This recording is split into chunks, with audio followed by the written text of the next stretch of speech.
नमस्कार. Simple living with विद्या ह्या YouTube चॅनलवर मी माझ्या सगळ्या मैत्रिणींचं स्वागत करते.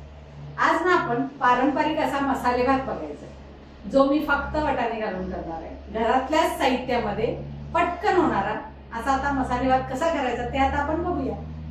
मसाले भातासाठी जे साहित्य लागणार आहे त्यामध्ये आपण बासमती तुकडा तांदूळ घेतलेला आहे. बरोबर 1 फुलपात्र भरून मी घेतलेला आहे. तो तांदूळ ना मी जवळजवळ 1 तास झालं धुवून स्वच्छ भिजत घातलेला आहे, कारण त्यामुळेच आपला भात मऊ आणि मोकळा व्हायला मदत होते. त्यानंतर मी मसाल्यांमध्ये घेतलेले आहे धना पावडर, जिरा पावडर 1 चमचा आहे, अर्धा चमचा गोडा मसाला आहे, त्यानंतर घरचा लाल तिखट 1 चमचा घेतलेला आहे मी. फोडणीमध्ये घालण्यासाठी तमालपत्री आणि कढीपत्ता, 1 मिरची मी चिरून घेतलेली आहे आणि थोडेसे वटाणे छोट्याशा वाटीनं, अंदाजे मीठ. हे सगळं घातल्यानंतर या मसाल्यांनंतर सुद्धा ना आणखीन एक मसाला आहे ज्याच्यामुळे आपल्या भाताची चव आणखीन वाढून येते, जो मी नेहमीच घरी भात करायच्या वेळेला करते. त्यामध्ये मी आपलं तांदूळ कमी आहे त्यामुळे मी थोडंसं तीळ घेतलेलं आहे छोट्या वाटीनं आणि त्यामध्ये घालण्यासाठी 4-5 लवंगा, 4-5 मिरी, थोडंसं दगडी फूल 1 छोटंसं आणि अर्धा तुकडा दालचिनीचा. हे ना आपल्याला थोडंसं गरम करायचं आहे आणि त्याची मिक्सरला ना भरड करून घ्यायची. तीळ आपण भाजायला घेऊया. या भांड्यामध्ये मी तीळ घेतले आणि हे जे लवंग, मिरी, दालचीन, दगडी फूल घेतलं होतं ते घेतले आणि हे हलकंसं आता गरम करून घ्यायचंय आपल्याला. हे तीळ उडायला लागले ना की हे असं हलकंसं गरम झालं की आपल्याला गॅस बंद करायचंय आणि ह्याची मिक्सरला भरड करून घ्यायचंय. हे बघा मिक्सरच्या भांड्यामध्ये घेते मी. हे बघा अशा पद्धतीने आपण मिक्सरला त्याची भरड करून घ्यायची.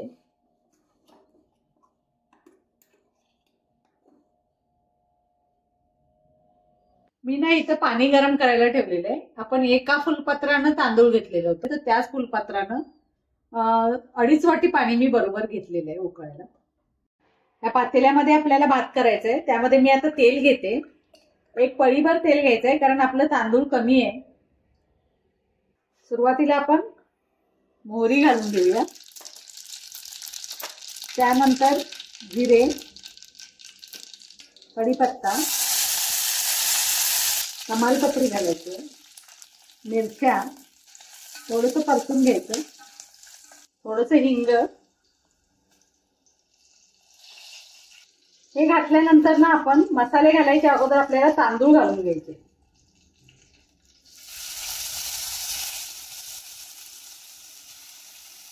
तांदूळ ना आपल्याला ह्याच्यात छान असे परतून घ्यायचे थोडेसे.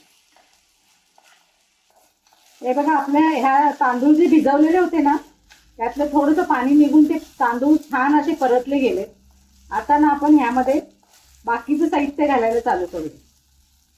ज्यामध्ये मला वटाणे घालायचे. वटाणे मी तेलात घातले नाहीत कारण तेलात घातल्यानंतर ना ते फुटले जातात आणि तसे मटार शिजायला काही जास्त वेळ लागत नाही, त्यामुळे मटार हे नेहमी तेलात न घालता थोडेसे नंतर घालायचे. ही जी आपण मिक्सर मधून भरड काढून घेतली होती ना तीळ आणि गरम मसाल्यांची, ती आता घालून घेते. त्यानंतर धनापूड 1 चमचा, जिरापूड 1 चमचा, गोडा मसाला अर्धा चमचा घेतलाय, नंतर लाल तिखट थोडंसं. हे फक्त रंगापुरतं घालायचं आहे आपल्याला. आता हे छान परतून घेऊया मसाले सगळे यामध्ये.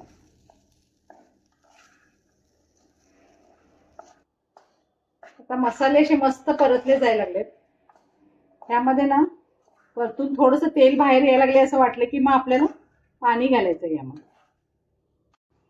आपले तांदूळ मस्त असे परतून झालेले आहेत. आता आपण हे पाणी जे मोजून ठेवलं होतं ना ते ह्यामध्ये घालून घेऊया. छान असं मिक्स करूया. आता शेवटी आपल्याला घालायचं आहे यामध्ये मीठ. हे बघा हे अंदाजे मी मीठ घेतलेलं आहे.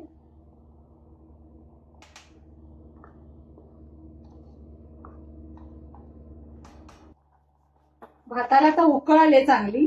थोडंसं पाणी कमी झालं की नाही आणि भात शिजत आला की मग आपल्याला ह्याच्यावर झाकण घालायचं. भात आता शिजत आलाय आपला. आता ना आपल्याला याला मस्त अशी एक वाफ काढून घ्यायची झाकण घालून. आता मी गॅस बंद केलाय आणि आता आपण बघूया भात झालाय काय. अरे वा मस्त असा झालेला आहे, मोकळा झालाय आणि मऊ पण झालाय भात. आता ना शेवटी याच्यावर आपण वरून थोडीशी कोथिंबीर घालूया.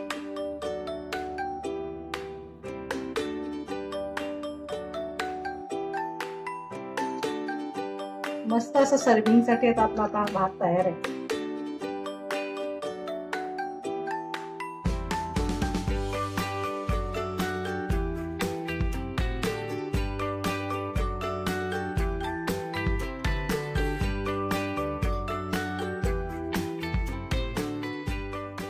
अशा पद्धतीनं पारंपरिक असा मसाले भात आपला तयार झालेला आहे. मी या भातामध्ये कांद्याचा किंवा लसणाचा वापर केलेला नाहीये. कांद्याचा वापर ह्यासाठी की कांदा घातल्यामुळे ना थोडासा भाताला उग्र असा वास येतोय जेव्हा तो भात थोडासा शिळा होतो. पण काही न घालता सुद्धा हा घरातल्या साहित्यामध्ये मस्त असा तयार होतोय. खमंग अशी त्याची चव असते. तेव्हा अशाच पद्धतीने तुम्ही ही भात करून बघा आणि मस्त मस्त असे कमेंट्स मला द्या. थँक्यू.